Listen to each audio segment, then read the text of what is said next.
Kamere na na pelengendu ya Poloso a projeté appel na deuxième degré. C'est ce qui a pété premier plan. A pété deuxième plan.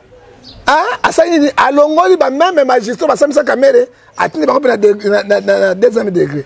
Donc Kamere a kokuta na même juge. Président Félix c'est azana loko au sana Congo démocratique. Il est infiltré na niveau nyos. Oyebi ba koro yo est bloqué hier azana tango ko pemate. La dynamite a été la Kamere na prison. Mais kalango tango ba kanga Kamere ba samisa ennemi akenda ite ponani. Ba ta pepe ba ko ta Kamere ba so sanini mutu wana mutu na yote. Yo marinda zongela biso poto taquer. Faisait des rois, lui-même n'a jamais été roi. Kamere faisait des rois. Comment il faisait des rois comme il roi? Oui, président. Mais faisait des rois de Kabila parce que moi j'ai président, mais comme c'est mon président. Mon tour m'a tout appuyé. Quand des millions de dollars qui sont sortis. Tout le monde a fait mon pour qu'on ait. Azali banda. Basta des municipaux. Azali banda. Ben quoi la tongaki. Et si la té. Alors tout le bétail de droits à indéngé. Mais décision président ont eu décision ma bé. Hein? Ça soit sali en moi bani na l'église, ça kangi baba. Hein? Ça soit sali en moi. Président va bani na l'église pour l'église la solution. Ko kanga l'église otika baba refungwa mana ba kuzu. C'est très grave. Ami soit d'ailleurs commandant second état-major général, ou comme c'est inspecteur général. Hein? Donc ba général bazanga ba miss. Tango fort, ba miss bazalité. Pourquoi qu'on changer régime na batu ya sikate? Mais est-ce que Kalamba y a 12 000 $ pas ça moins hein? Ah, oyebi proverbe 28 verset et motomabe okimaye mo ata babengani ete. On m'a dit conséquence nango. Et Galate 6:7 le lobby, c'est que l'homme va s'aimer, il moissonnera. Les là comme on s'en mbongo. Ce qui a aussi un mbongo mais ben handicapé ben bosso na makolo na maboko ici là ba lo bakaboni. Hein? C'est la honte. C'est la honte parce que à cause un mbongo de papa moi na vivant. Hein, alors que sa famille est soni. Kova na poto, akazene mbongo ezebele na poto, de ami mona ki soka boyima ki kambale akoba la Donald Trump. Au contraire.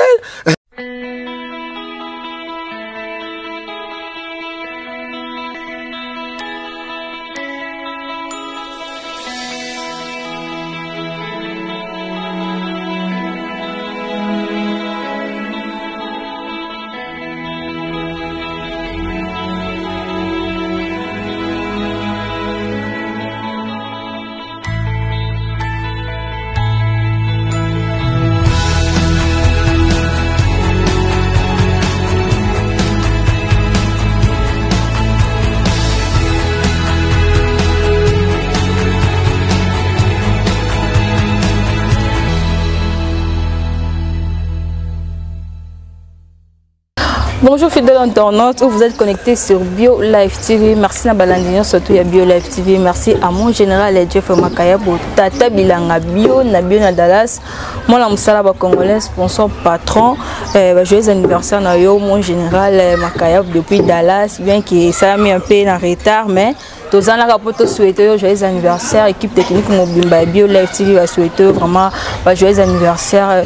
Merci aussi à Kevin Elos, c'est ma caméra. Merci aussi à Darcel et Isel en montage. Merci à Balandinion surtout et à Bio Live TV pour la confiance et fidélité au Bopé Sabiso. Dengozalawana et Belé pour notre émission na Bino na Bio Live TV. Le Nazan et Sengobon ya Koyambela Bino prophète Singefa, prophète du peuple. Alors avec prophète Singefa sur la caca sur l'actualité. Dans le Kevin Elos na ma caméra à Fongola Biso. Na plateau topé sa prophète Singefa. Bonjour prophète. Bonjour maman. Kolo apambola yo le coup masan de zonge pa nzambe tozali ba congolais ba congolaise tozoko bunda pona mboka na biso tika ete nzambe za le coup moto bana lo sambo parce que nzambe nde mokonzi na nyonso tata topesa émission na maboko na yo pesa maele bwanya o tokoloba ite pa na yo oli mosato akamba biso le boko na nzambe esala mosala to tiki ba kongomani yo so maboko na yo banana biso pour suki sabiso na komo na Yesu Masia amen amen prophète Singefa lo sako le fundo ya mwana ntaba esuka na moto ya makala po ete ba poil ezika ale la main elobini kasi le fundo ba konja congolais osuka na peuple congolais prophète Singefa lo sako ba bomba ka wese na douche mutakalate amona ngo mikolo nyonso na mbasa eli kolobani tango kana douche tikala ni Prophète me fait le sako. Soki obungi na zamba okutai na mbwa ou bien soso yeba ite mboka za liboso. Prophète me fait le sako. Mpoka lia ke bendete. Ndi laksini. Bazo lia ebende. Ebende ya ngondeni. Ebende peuple congolais mpuku ndeza bango. Prophète me fait le sako. Mbolo kwa kona na zamba pona abela ka telo lenge na ye. Pesa lo sako mususu. Prophète me fait le sako. Basukolaka balongola nyoka miyoyote ya kosuwa. Pesa lo sako. Prophète me fait le sako. Oh. Lo sako comme ko na ndenge ni. Bani na nzambe to sa émission na nzambe. To sa pesa nga pesa nga lo sako. Prophète me fait le sako. Soki omoni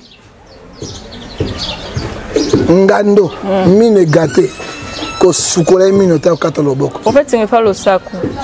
Et qu'il a le connaît pas pécato. C'est ça les sous. Il faut expliquer. Et qu'il a le connaît pas pécato. Ndekona kotika ndekona yo. Ndenge ni okabona te pesa mususu. Et sende akobanga zamba te po nzoko atonda. La kisini kasi.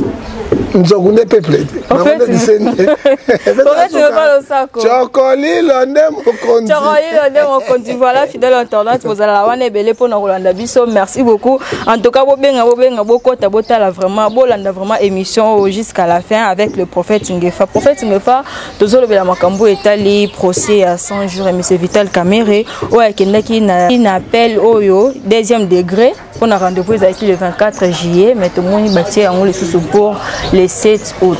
Maman, Oyebi, président Félix, c'est à le Congo démocratique. Il est infiltré dans le niveau nyos. Oyebi ba koro est bloqué à la temps qu'on peut mater. Elle est au force c'est ce que de training car la justice. À part et puis la justice et les vaccinations. Ça dit mboka la justice c'est mboka zakao. Hein? Tala pesa qui confiance à Batuka Vital Kamere. Mon frère mon déco makamoyos. Hein? Tala ba consort au Vital Kamere sali. Nous risquons na ba plan à constitution mboka. Président dans 5 ans a sous Kakaraba, passo de moutons. Et président de la République, a la majorité parlementaire. A la majorité populaire. Majorité parlementaire, on a décidé. Alors, Kamere a joué rôle moko ya Yanké. Les autres là, Massaro, Vital Kamere, Jaman, Koufa Kate, Libanais, des massacres mbongo ya Congo en ce qui et il y a des grands affaires dignitaires en Kabila qui sont tout ramassés. Hein? C'est ce que tu as dit. Parce que là on est à devant le peuple en 2023. Discours européen. Et tant il y a bilan à ça qui est et pourtant c'est politique et ça sonne les Souba. C'est que les Souba bloqué ça soit bloqué les Souba a fonctionné à Brazzaville pour pas bengana. Hein? Dans la loi condamné Kamere na 20 ans de prison to lobaki yango. Kamere na mayele na pelengendu ya Poloso a projeté peine na deuxième degré. C'est ce qu'il a pété premier plan. Aiko pété ba sur deuxième plan. Hein? Asani alongoli ba même magistrat ba samisa Kamere atini ba ko na deuxième degré. Donc Kamere a kokuta na même juge. Seconde, on se demande à la liberté provisoire. Jamais. Ce sont les mêmes juges qui ont le premier degré. N'est pas nommé Bango na deuxième degré. Ils ont accepté ma Kambelingi Banda. Ok? Attends, tous les bâtés, de droits, mais quand même, ils ont accepté ma Kambelingi Banda. Parce que ceux qui ont dit Bango, quand on a le premier degré, Kamere Balinga va libérer parce que la négociation déjà, ils allaient au Salema. On m'a dit que n'imite. Il y a la caméra dans la prison. Mais quand on a la caméra, c'est un ennemi qui n'a pas été pour nous. Bah, tu peux pas dire que la caméra. Parce que ça dit, Moutoua, Moutouna, yo, Marinda, Zonga, la pour t'attaquer. Mais peuple arabe, jamais, article 63, article 64, de pouvoir primaire. Pouvoir populaire. Ils ont des peuples, majorité populaire, ils ont des peuples. Tous autres ont l'article 63 Constitution, la 64, Bakosala et Logo. Parce que les Congolais, à Silgolamuka, à côté de Bantu Valère, Balégation de Bossoté. Voilà, prophète, c'est que femme et Batumsou, c'est comme si M. Vital Kamere a commis voix au dialogue à Kokikoya, il y a des visiteurs, on va visiter la prison. Mais bon, moi, je suis en prison, on va visiter Kaka. Hein? Bah, on visite Kaka. Dans mon maman Olive va connaître hôtel à moi si à Kamere Nandako. mais il fallait la caméra dans la prison. Bon, au début, article 12 de la Constitution, lobby, tous les Congolais sont égaux devant la loi. Hein, maman? Toute la justice, ça ne sert à rien. Hein? Ce que la justice n'a pas rien. La caméra, la salle m'a bé depuis 2006. La caméra était avec Kabila. Ouais, c'est Kabila, moi, Koumimaki, Bundakate, Aswanakate, il a une caméra, non? Faisait des rois, lui-même n'a jamais été roi. Kamel faisait des rois. Comment il faisait des rois? Comment il présentait? Mais faisait des rois, c'est Kabila, parce que moi, j'ai président, mais comment c'est mon président? C'est ça. Hein? Bon, ça, il faut analyser ma campagne solo. Hein? Faisait des rois, il y a Makala. Parce que il y a un plan, Banda Kala, ou Salak. Maman a retourné exemple. Est-ce que le directeur cabinet, ça s'est est-ce que le directeur cabinet Omar Boum? Donald Trump, le directeur cabinet, donc, comme le président français, le directeur cabinet, mais tout le monde à Congo, Vital, Kamere, Wakandingiri, King, il est plus populaire que le président de la République. Et ça l'a raté. Ça se fait pas. En fait, il ne faut pas laisser, donc on a les Alandais. Bah, on libérer, il continue, ça a été, c'est très dangereux. Ce qu'on peut le premier degré, donc on a 20 ans. Kuna les sous. Ceux qui vont quitter ici, c'est bon. Ceux qui vont quitter, on a 20 ans, on a 30 ans. Au moins, tu as la première de go, on condamne à qui? Mais ceux qui kuna, ont du chance, tantôt, on va faire quitter. Mais ils ont la facilité pour diminuer la peine. Ils ont la facilité. Mais ceux qui caca, au mec qui a échoué, au lieu de 20 ans, c'est 30 ans de prison ou 25 ans de prison.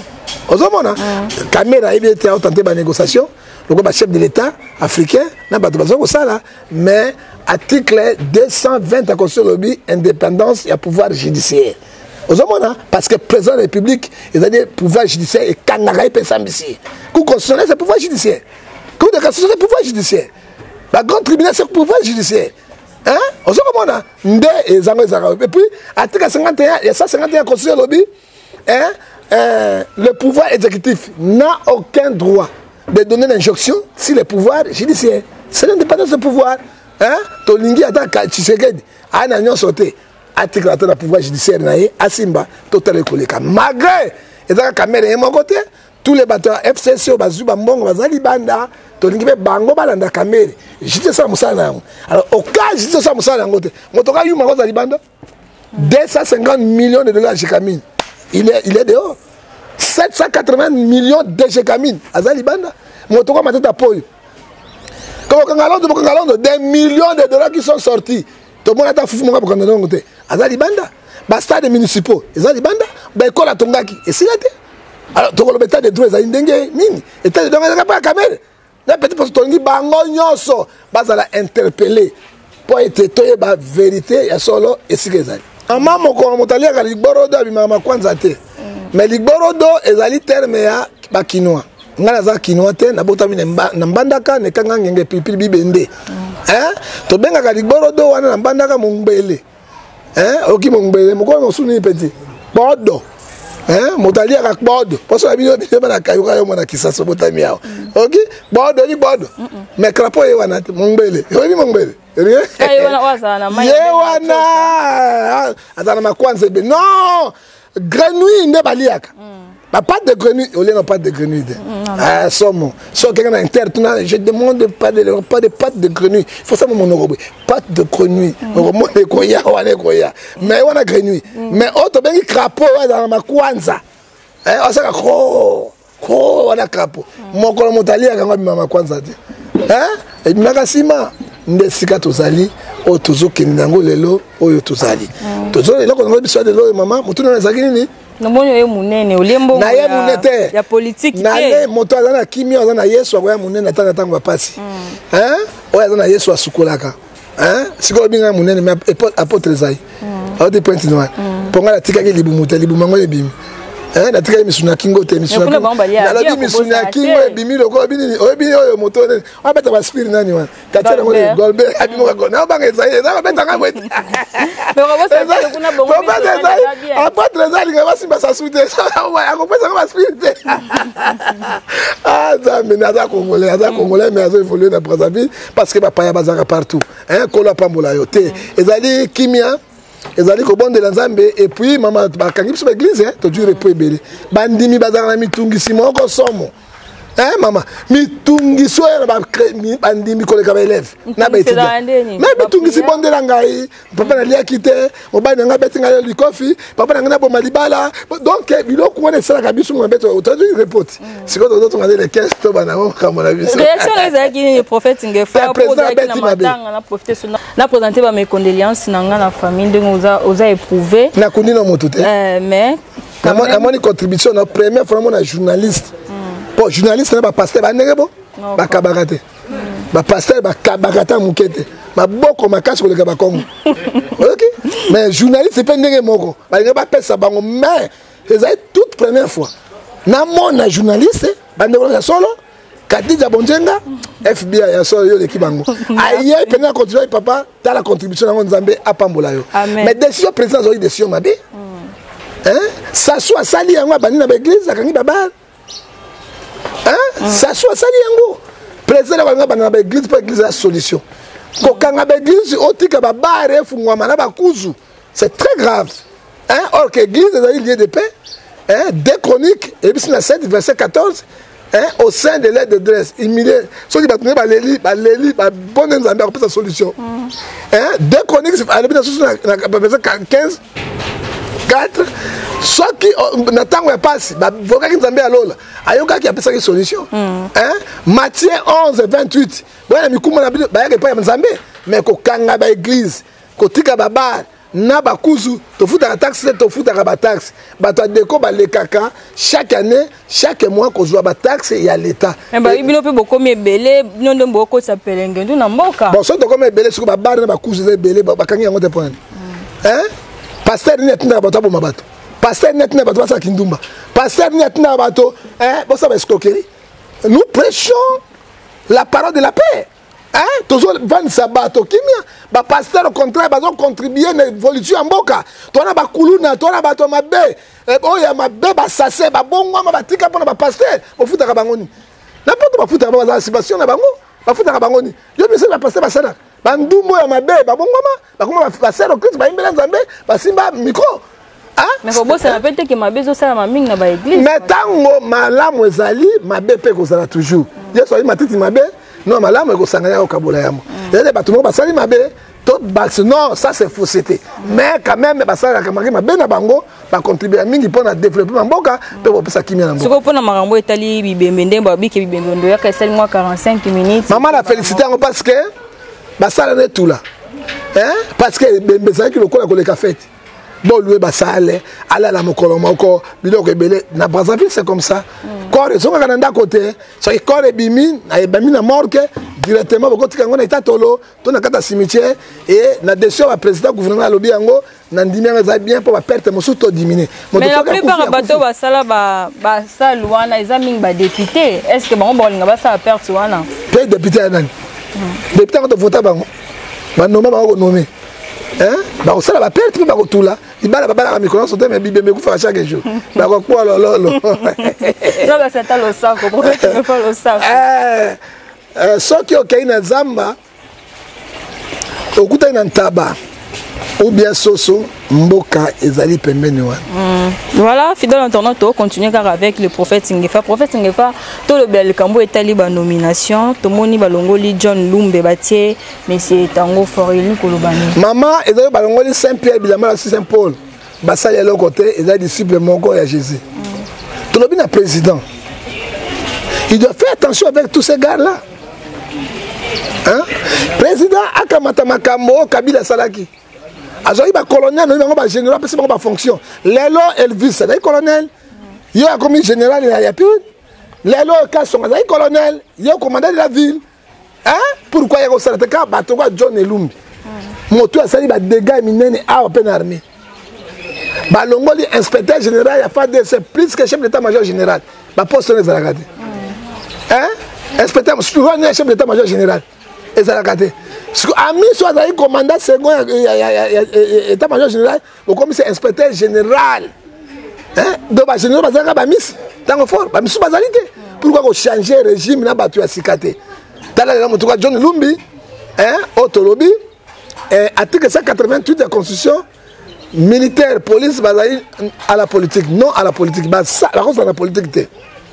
Tout ce monde pour ça là, il se prépare une rébellion et ça les manakati yambo cannabis. Alors tout ça le chef de l'État, auditoire militaire Moussa Langonini, va interpeller John Lumbi, va tout naï, au bolobaka outrage envers le chef. Ça c'est le grand outrage. Hein? Kumu yamboka kotika la kumu yamboka. Hein? Mobali ya maman benga papa, moi ça papa benga maman. Alors tu ça canalé le col la nini. Non non non non non. Alex Abokas naïe.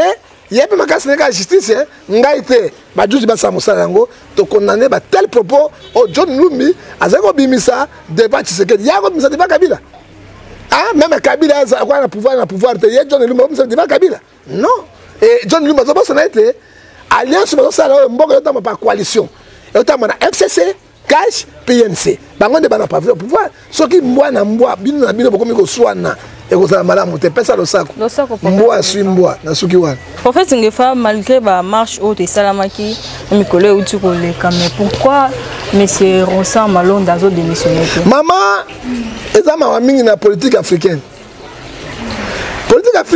bazana nature moko ko démissionner te Rosan Malonda tango peuple boy et telemi. Et puis le Samalon a boyé parce qu'il y a 3 morts et plusieurs blessés. Mais qu'est-ce qu'il doit faire? Il doit démissionner. Rosa Malon Nazali Mwana Oyo Abimi. En 2011 à 2006, secrétaire exécutif. Entre Bemba et Kabila. Mouta Zouakina. C'était Bemba. Rosa Malon a tué Kabila. 2011. Entre secrétaire de père et Kabila Zouakina. C'est ce que tu perds. 2018, mais même Moutou, Azali Wana, Ayebi, Ndenge manipuler. Hein? Crise Mouna, tout ça, on a un peu maman, et au niveau ya Batouasseni. Là, il ne fait pas la vérité, Moutou a joué. D'ailleurs, tu votes à Bangote, bateau, tu votes à Bango, Bango, les gars. Non, ma bateau, Ndenge la Bango, Rosa Malonda. Hein? Yo mon parti politique dans le monde AI, AR, AO, aérobase de le monde internet comme il connaît pas là-bas. La parti politique Rosa Malonda. Tant que peuple dit non. Tala lokola moto oyo.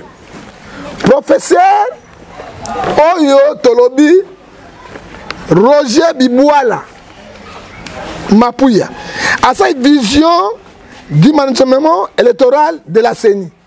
Il y a pas de candidat parmi Nabatou Yasseni, mais Balongoli est un professeur recteur de l'université, il y a William Bott et Ahmed Sali.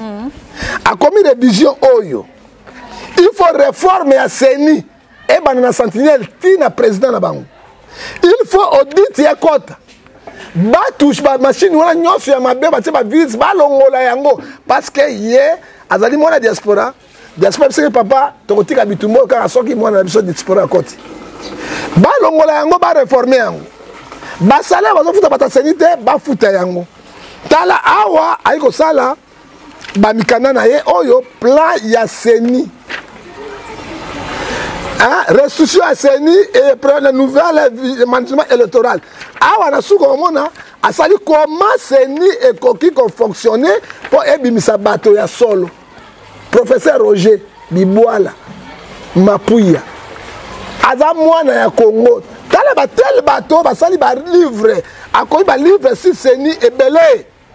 A sali ba ebele pour na CENI pesa bi mawa mingi dès que CENI ekobongaka na mboka oyo te mboka ekozana kimia te crise to dango munene lelo e otina bato kwa CENI batel bato kwa professeur Roger recteur Bibouala Mapuya bato bako tela tête ya CENI parce que azali ye moko mwana poto aseli classe na ye na université na kati na Genève hein na Suisse pe ayibi makambo alors nani wana Rosar a programme a pesa da livre moko te plan d'action est zalakate.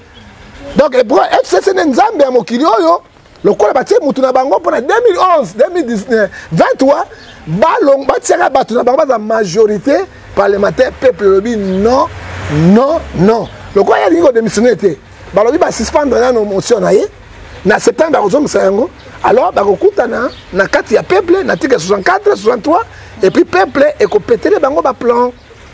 En fait, Singefa, merci beaucoup. En fait, Singefa, tout le Cambo.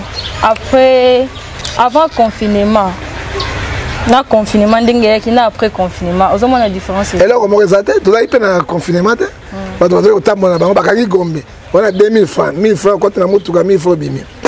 Bah, tu as la victoire, vas-y au tech, on a besoin de tech, et là, comment résultat, cash n'est pas ma gouvernement, personne n'a été. Hein? Nambanda so ok, bon, même bilambe zade ba kasa yo. Atie na zola kangi boy. Na kati nango eloko moko changer te. Na déconfinement, na confinement. Eloko changer ni. Hein? Na déconfinement, na confinement, ba kanga ki l'église. Mais ba bar, na ba kuzu zai ko sala. Ba bar na ba kuzu zai ko sala maele. Hein?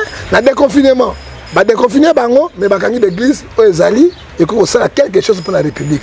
Hein? Alors eloko moko o échanger au peuple congolais ba ebi angote. Il faut qu'on ait un amour ya patrie. Hein? Mathieu, azobi sabiso na mukana moko.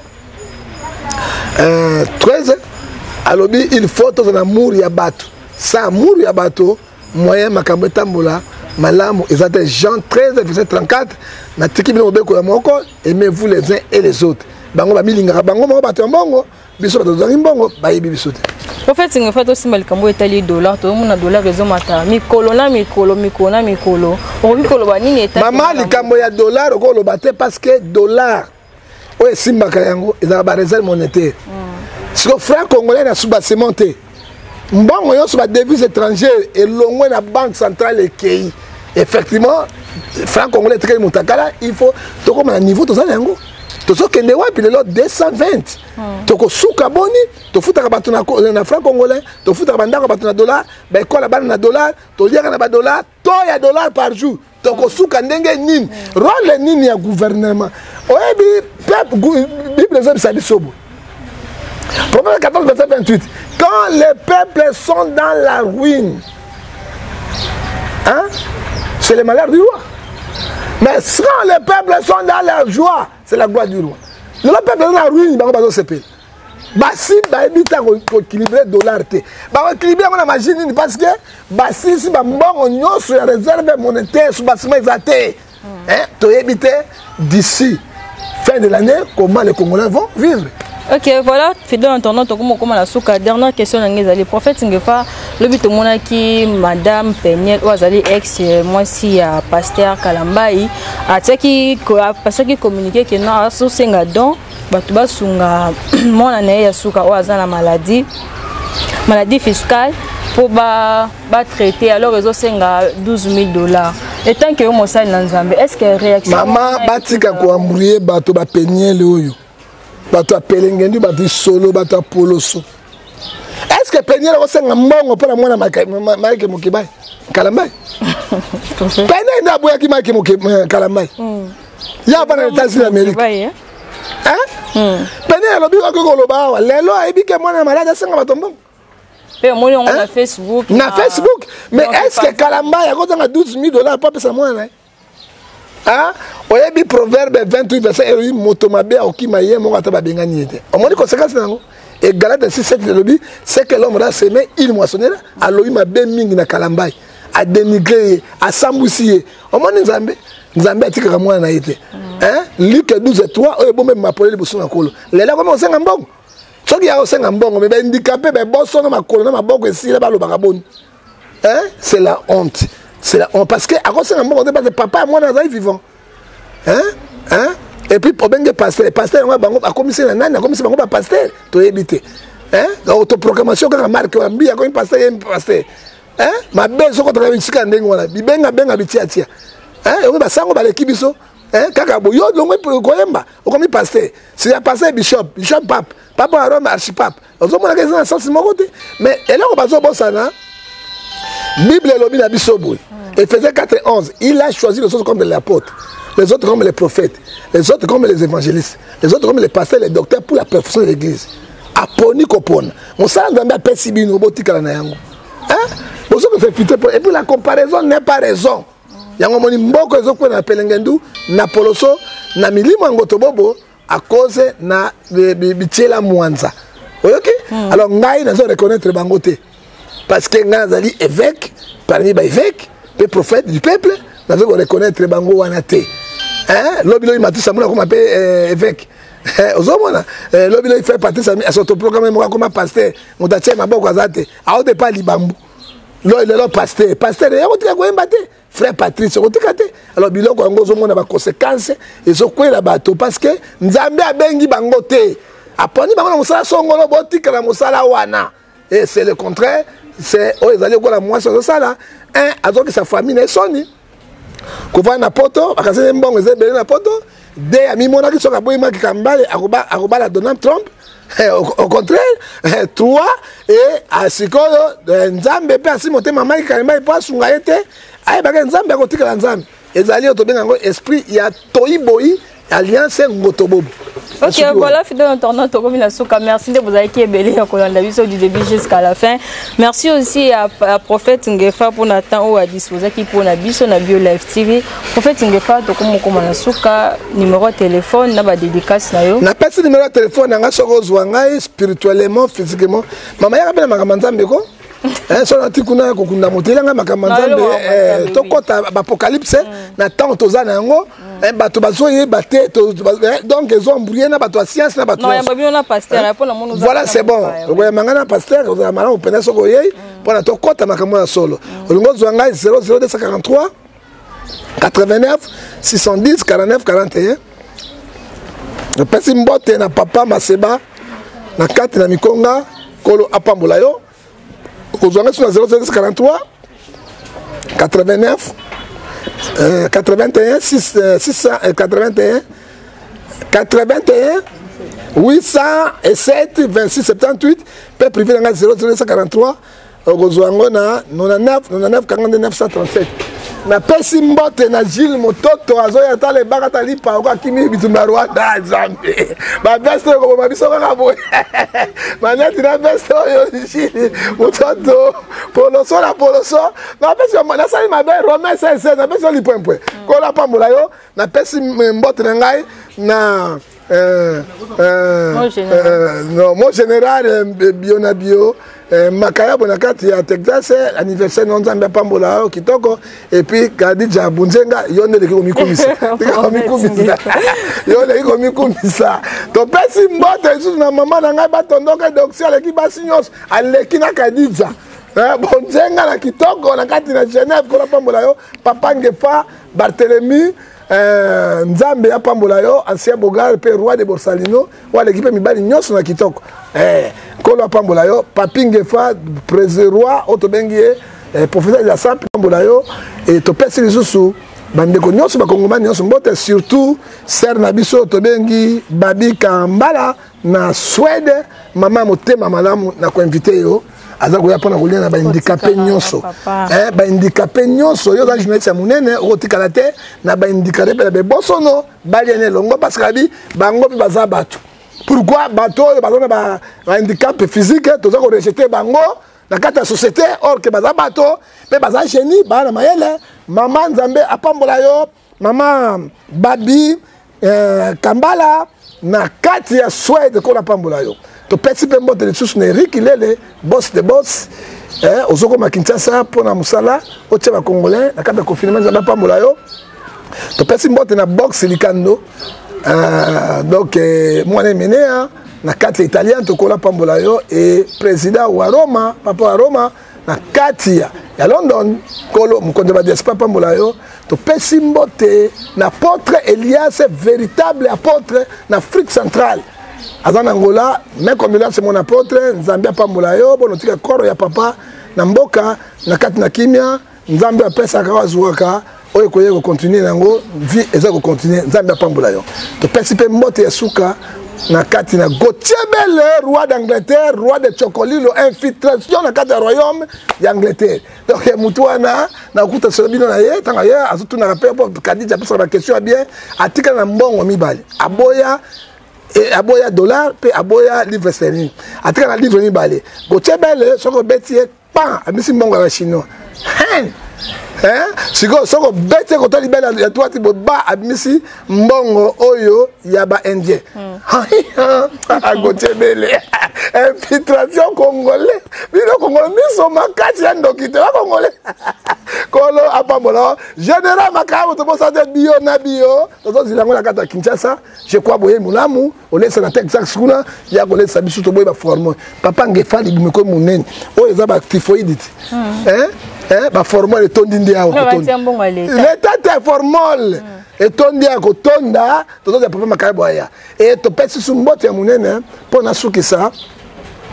Na kati na bambi bomolo B50 na kati na verse kola pambola yo bangi baleine mama pesa lo sako makasi na likongo e banaka na nzete mwasi ya solo aye banaka na mwete kolo pambola yo e to pesi mbote esusu na papa Guillaume Meloni je crois merci mingi le 15 donc na njili Kozua Jeep 2021 ML oye tie kat na ba ordinateur nyos makati tous les cas mabe les autres bola ka ngo ba pine na sapato ya mabe tamba pambolo to bengi tout la mwisi Guillaume Meloni vimba prospérité élévation yonde makambo ata président pesa ata président ni ça pesa président pesa ki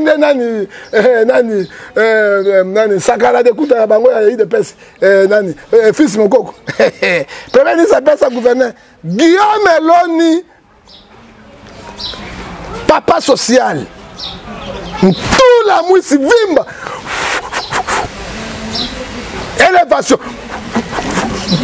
tonda zoa oyoki ce n'est pas facile ya kola pambola na mbote ya suka nazo pesa na suka na pesi mama Brigitte ngefa mwete soko boy bala mongalo kelenga libala le chocolilo sakana kate pesa ngalo sako bala mongalo kelenga libala chocolilo oya onyo mititi saka alongwa kunayo kora sako boy samo kilina yo so il va kumisa yo tali yo alors te pesi mbote ya suka pona kosisa te pesi na grand mokenge te pesi na grand baleine otobengi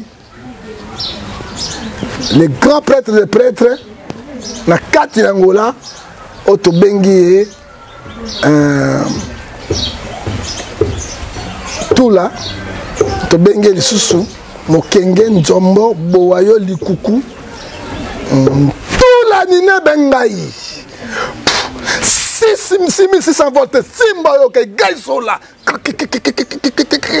wana sokoko soki oboye sala mokili na yo apôtre otobengi Esaïe na kati ya pointe noire akomelinga wa boye molamu nkola pambola mais ndenga vimi na libumu oyo na mono kola gorbe bango amelaka miliki ya biso lia ni evida motema te vima na moto kolo pambola bino na ba jeunesse to yonso kolo azwa et puis na pesi sumbote na mwana ngai suka mama Edoxy Ngefa, Kola Pambola et puis Shadrach Petit Makambo et na pesi dete na ngai Rémi Bobo mutuna libandi ya jeune au mola passion ya nzalo yo donc nzale comment liya bato basuki to komi na suka kolo apambola bino je crois numéro na boyebi yango na pesa ki yango boboto bolingo ezali pa na bino mbote ya suka tuna na pesa na nani Vital Kamere wakaningiri na kati ya Vungule Zambia pambola na sungisi mais Zamba pambola pe prophète ngefa Zamba pambola pe prophète nenga assister biso mi comme nani papa comme prophète Esaïe prophète Esaïe apôtre Esaïe apôtre monene na kata pointe noire mais tant on a kende que le seul ngamo ta vérité oyebi escroquerie oyebi ko yiba mbonga peuple te oyatamba conformément yamana to ba pasteur bazate mais c'est un congolais démocratique. Soki ba pasteur bazate yo tamona ba pasteur nyoso parce que Congo ezaka awate diaspora sont aussi de congolais o ba sala ngo d'être na président ya apôtre Esaïe on a yebié logique baninga ba na cop to beta bango makina bitenga na otika na 3-4 personnes lelo ça na ba grande église ko la pambola baninga na to kuta na braza na pointe noire na bakima il est resté à la pointe noire. Voilà, fidèle internaute, merci beaucoup pour la vidéo. Merci à mon général Jeff Makayabo. Tata Bilanga Bio na Dallas. Moi, je suis Congolais. Joyeux anniversaire. Donc, profiter na yango bien. Merci aussi à Kevin Elos la sima caméra. Merci à Darcel et Isen na montage. Merci na balandinyo sto ya Bio Live TV aux akebele pour na kolanda émission na biso. Ngana bien tokutani à la prochaine occasion. Bye bye.